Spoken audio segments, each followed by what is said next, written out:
মহাকালের পাতা উল্টালে আমরা দেখতে পাই এক ভয়াবহ ধ্বংসযজ্ঞের ইতিহাস। হজরত নূহ আলাইহিসসালামের সেই মহাপ্লাবন, যা পৃথিবীকে ধুয়ে মুছে পবিত্র করেছিল। সেই প্লাবনের পর পৃথিবীতে বেঁচে ছিল কেবল নূহ আলাইহিসসালামের নৌকার আরোহীরা, মুমিন নারী ও পুরুষেরা।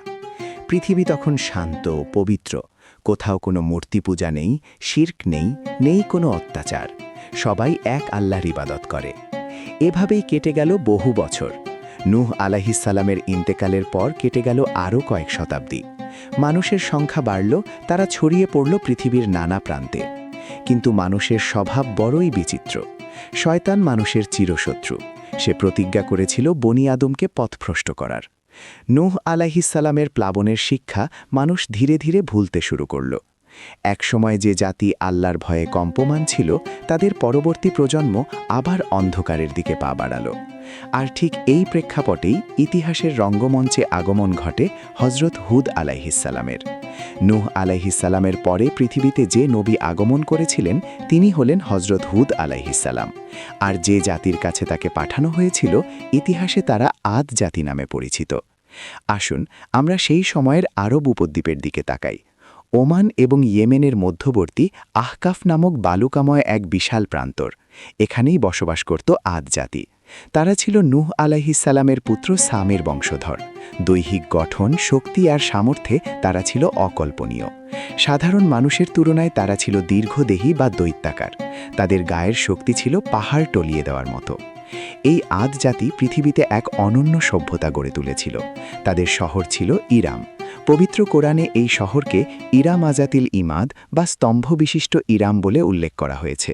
তারা বিশাল সব খুঁটি বা স্তম্ভের ওপর আকাশচুম্বী প্রাসাদ নির্মাণ করত। পাহাড় কেটে তারা তৈরি করত নিরাপদ ও বিলাসবহুল সব বাসস্থান। তাদের কৃষি ছিল উন্নত, বাগবাগিচায় ভরা ছিল তাদের জনপদ। পানির ঝর্ণাধারা বয়ে যেত তাদের পায়ের নিচ দিয়ে। সম্পদ আর প্রাচুর্যের কোনো অভাব ছিল না তাদের। কিন্তু এই অঢেল সম্পদ আর অতিমানবীয় শক্তি তাদের কাল হয়ে দাঁড়ালো। তারা অহংকারী হয়ে উঠল।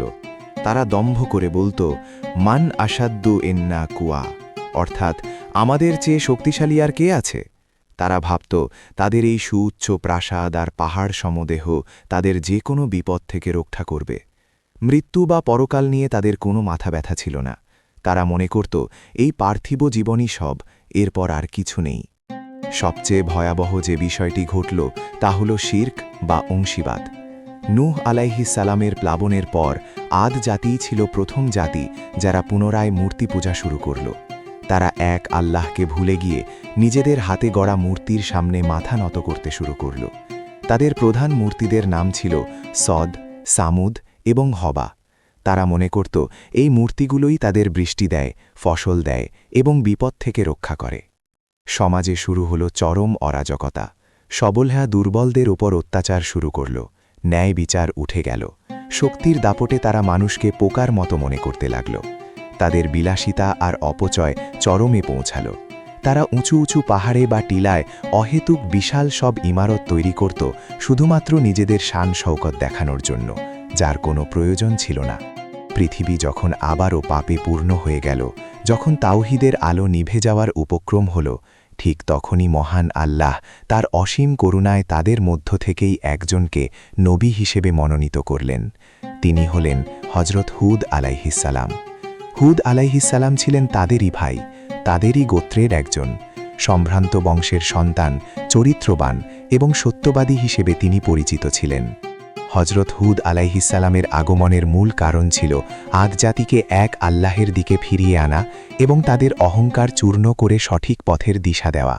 তিনি তাদের কাছে এসে সেই চিরন্তন দাওয়াত দিলেন যা যুগে যুগে সব নবী দিয়েছেন। তিনি বললেন, হে আমার জাতি, তোমরা এক আল্লাহের ইবাদত করো।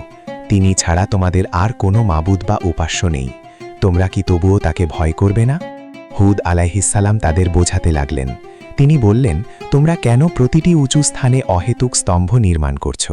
তোমরা এমন সব প্রাসাদ তৈরি করছ যেন তোমরা এখানে চিরকাল বেঁচে থাকবে, অথচ তোমাদের পূর্বে যারা ছিল তারাও ধ্বংস হয়ে গেছে। তোমরা যখন কাউকে আঘাত করো বা ধরো, তখন স্বৈরাচারী জালেমের মতো আচরণ করো। আল্লাহকে ভয় করো এবং আমার অনুসরণ করো। তিনি তাদের আল্লাহের দেওয়া নেয়ামতগুলোর কথা স্মরণ করিয়ে দিলেন। বললেন, ভেবে দেখো আল্লাহ তোমাদের কত সম্পদ দিয়েছেন, কেমন সুঠাম দেহ দিয়েছেন, গবাদি পশু আর উদ্যান দিয়েছেন। নূহ আলাইহিসসালামের জাতির পর আল্লাহ তোমাদের পৃথিবীতে প্রতিনিধি বানিয়েছেন। কৃতজ্ঞ হও, নতুবা আমার ভয় হয় তোমাদের ওপর এক মহাদিবসের শাস্তি নেমে আসবে। কিন্তু ক্ষমতার মোহে অন্ধ আদ জাতি হুদ আলাইহিসসালামের এই দরাজ কণ্ঠের আহ্বান শুনল না। তারা উল্টো তাকে নিয়ে উপহাস শুরু করল। তাদের সর্দাররা, যারা ছিল ধনী ও প্রভাবশালী, তারা বলল, হে হুদ, আমরা তো দেখছি তুমি বোকা। তুমি কি আমাদের বলতে চাও যে আমরা আমাদের বাপদাদার ধর্ম ত্যাগ করব? আমরা সেই মূর্তি পূজা ছেড়ে দেব যা আমাদের পূর্বপুরুষরা করে এসেছে? তুমি তো দেখছি একজন মিথ্যাবাদী। হুদ আলাইসাল্লাম অত্যন্ত ধৈর্যের সাথে জবাব দিলেন, হে আমার কওম, আমি বোকা নই, আমি মিথ্যাও বলছি না। আমি তো বিশ্বজগৎসমূহের প্রতিপালকের পক্ষ থেকে আসা এক রাসূল। আমি শুধু আমার রবের বাণী তোমাদের কাছে পৌঁছে দিচ্ছি এবং আমি তোমাদের জন্য একজন বিশ্বস্ত উপদেশদাতা। তারা হুদ আলাইসাল্লামকে পাগল বলল। তারা বলল, আমাদের কোনো দেবতা হয়তো তোমার উপর ভর করেছে, তাই তুমি আবল তাবল বকছ। তারা হুদ আলাইসাল্লামের সতর্কবাণীকে পাত্তাই দিল না। তারা বলল, তুমি আমাদেরকে উপদেশ দাও আর নাই দাও, আমাদের জন্য উভয়ই সমান, আমরা আমাদের পথ ছাড়ব না। আর তুমি যে শাস্তির ভয় দেখাচ্ছ তা যদি সত্য হয় তবে নিয়ে এসো সেই শাস্তি, আমরা দেখতে চাই তোমার রব আমাদের কি করতে পারেন। কি ভয়াবহ স্পর্ধা! তারা নিজেদের শক্তি নিয়ে এতটাই গর্বিত ছিল যে খোদ আল্লাহর আযাবকে চ্যালেঞ্জ করে বসল। হুদ আলাইসাল্লাম দীর্ঘ সময় ধরে তাদের দাওয়াত দিলেন, কিন্তু হাতে গোনা কয়েকজন ছাড়া পুরো জাতি তাকে প্রত্যাখ্যান করল। যখন তাদের অবাধ্যতা সীমা ছাড়িয়ে গেল, তখন হুদ আলাইসাল্লাম আল্লাহর কাছে ফয়সালা চাইলেন। তিনি বললেন, হে আমার রব, ওরা আমাকে মিথ্যা প্রতিপন্ন করেছে, আপনি আমাকে সাহায্য করুন। আল্লাহর সাহায্য এবং আযাবের সময় ঘনিয়ে এলো, কিন্তু আল্লাহ তাআলা কোনো জাতিকে হুট করে ধ্বংস করেন না, প্রথমে তাদের সতর্ক করেন। আদ জাতির ওপর প্রথমে নেমে এলো তীব্র খরা। টানা ৩ বছর বৃষ্টি হল না। তাদের সুজলা সুফলা জনপদ শুকিয়ে মরুভূমি হয়ে গেল। ঝর্ণাগুলো শুকিয়ে গেল, বাগানের গাছগুলো মরে যেতে লাগল। প্রচণ্ড গরমে তাদের জীবন অতিষ্ঠ হয়ে উঠল। এই অবস্থায়ও তারা আল্লাহর কাছে তওবা করল না। হুদ আলাইসাল্লাম তাদের বললেন, এখনও সময় আছে, তোমরা তোমাদের রবের কাছে ক্ষমা চাও, তওবা করো। তিনি আকাশ থেকে মুষলধারে বৃষ্টি বর্ষণ করবেন এবং তোমাদের শক্তি আরও বাড়িয়ে দেবেন। কিন্তু তারা তাদের হটকারিতা থেকে সরে এলো না। তারা বৃষ্টির জন্য তাদের মূর্তিদের কাছে প্রার্থনা করতে লাগল। অবশেষে সেই চূড়ান্ত দিনটি এলো। আকাশ জুড়ে দেখা দিল এক বিশাল মেঘখণ্ড। দিগন্ত জোড়া কালো মেঘ দেখে আদ জাতি আনন্দে নেচে উঠল। তারা ঘর থেকে বেরিয়ে এলো। তারা বলতে লাগল, হাদা আরিদুন মিমতিরুনা, অর্থাৎ ওই দেখো মেঘ, এই মেঘ আমাদের বৃষ্টি দেবে, আমাদের খরা কেটে যাবে। তারা ভেবেছিল এটা রহমতের মেঘ, কিন্তু হুদ আলাইসাল্লাম জানতেন এটা রহমত নয়, এটা গজব। তিনি তার মুমিন সঙ্গীদের নিয়ে নিরাপদ আশ্রয়ে সরে গেলেন। তিনি মনে মনে বললেন, বরং এটা তো সেই বস্তু যা তোমরা ত্বরান্বিত করতে চেয়েছিলে। এ হলো এক প্রচণ্ড ঝড় যার মধ্যে রয়েছে মর্মান্তিক শাস্তি। হঠাৎ প্রকৃতির রূপ বদলালো। সেই মেঘ থেকে বৃষ্টি ঝরল না, শুরু হলো বাতাস। সাধারণ বাতাস নয়, পবিত্র কুরআনে একে বলা হয়েছে রিহান সারসারা, এক ঝঞ্ঝা বিক্ষুব্ধ প্রচণ্ড শীতল ও গর্জনকারী বাতাস। এই বাতাস এতটাই শক্তিশালী ছিল যে তা মানুষকে মাটি থেকে শূন্যে তুলে আছাড় মারছিল। আদ জাতির সেই বিশাল বিশাল প্রাসাদ, সেই মজবুত স্তম্ভগুলো যা নিয়ে তারা গর্ব করত, তাই এ বাতাসের সামনে তাসের ঘরের মতো ভেঙে পড়তে লাগল। তারা নিজেদের বাঁচাতে পাথরের গুহায়, মাটির নিচে তৈরি বাংকারে আশ্রয় নিল, কিন্তু আল্লাহর হুকুমের বাতাস সেখান থেকেও তাদের টেনে বের করে আনল। বাতাসের তোড়ে তাদের সুঠাম লীলগুলো এমনভাবে উপড়ে পড়ল যেন তারা খেজুর গাছের তোপড়ানো কাণ্ড। এই প্রলয়ঙ্করী ঝড় চলল টানা ৭ রাত ও ৮ দিন, বিরানো বিরতি নেই। বাতাসের গর্জনে কান ফেটে যাওয়ার উপক্রম। বালু আর ধুলোয় চারপাশ অন্ধকার, কেউ কাউকে দেখতে পাচ্ছিল না, শুধু শোনা যাচ্ছিল হাহাকার আর ধ্বংসের শব্দ। ৭ রাত ও ৮ দিন পর যখন বাতাস থামল, তখন আহকাফের প্রান্তর এক বিশাল গোরস্থানে পরিণত হয়েছে। আদ জাতির সেই অহংকারী মানুষগুলো মরে পড়ে আছে যেন তারা অন্তঃসার শূন্য খেজুর গাছ। তাদের দম্ভ, তাদের শক্তি, তাদের স্থাপত্য সব মাটির সাথে মিশে গেল। আল্লাহ তাআলা এমনভাবে নিশ্চিহ্ন করে দিলেন যে তাদের অস্তিত্বের আর কোনো চিহ্নই অবশিষ্ট রইল না। শুধুমাত্র তাদের কিছু ঘরবাড়ির ধ্বংসাবশেষ সাক্ষী হয়ে রইল যে এখানে একসময় এক পরাক্রমশালী জাতি বাস করত। অন্যদিকে হজরত হুদ আলাইহিসসালাম এবং তার সাথে থাকা মুমিন বান্দারা, যারা সংখ্যায় ছিল খুবই নগণ্য, আল্লাহর রহমতে এই ভয়াবহ মহাদুর্যোগের মাঝেও সম্পূর্ণ নিরাপদে ছিলেন। আগুনের মাঝখানে ইব্রাহিম আলাইহিসসালাম যেমন নিরাপদ ছিলেন, তেমনি এই ধ্বংসলীলার মাঝেও হুদ আলাইহিসসালাম ও তার সঙ্গীদের গায়ে বাতাসের একটি আঁচড়ও লাগেনি। ধ্বংসের পর হুদ আলাইহিসসালাম তার সঙ্গীদের নিয়ে হাদ্রামাউত নামক স্থানে চলে যান এবং সেখানেই জীবনের বাকি সময়টুকু আল্লাহর ইবাদতে কাটিয়ে দেন। প্রিয় শ্রোতা, হজরত হুদ আলাইহিসসালামের আগমন এবং আদ জাতির এই করুণ পরিণতি আমাদের জন্য এক মহা সতর্কবার্তা।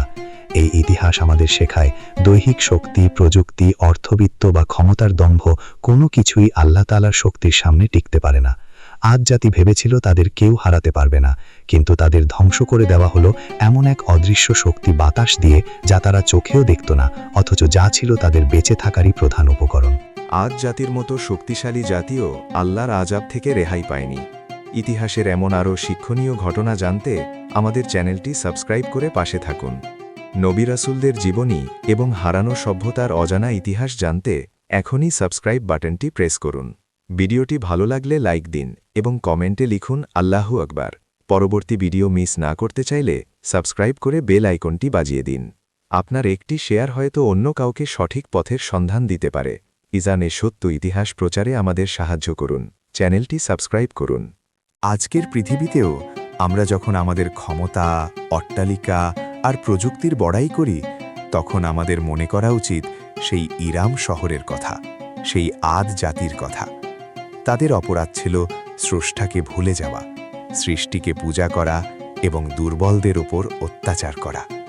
হুদ আলাইহিসসালাম এসেছিলেন তাদের আলো দেখাতে, কিন্তু তারা বেছে নিয়েছিল অন্ধকার। তাই আসুন আমরা ইতিহাসের এই শিক্ষা গ্রহণ করি।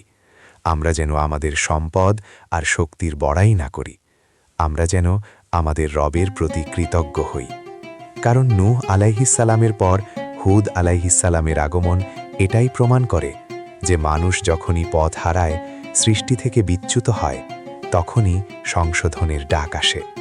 যারা সেই ডাকে সাড়া দেয় তারা সফল কাম হয়, আর যারা অহংকার করে তারা ইতিহাসের আস্তাকুড়ে নিক্ষিপ্ত হয়।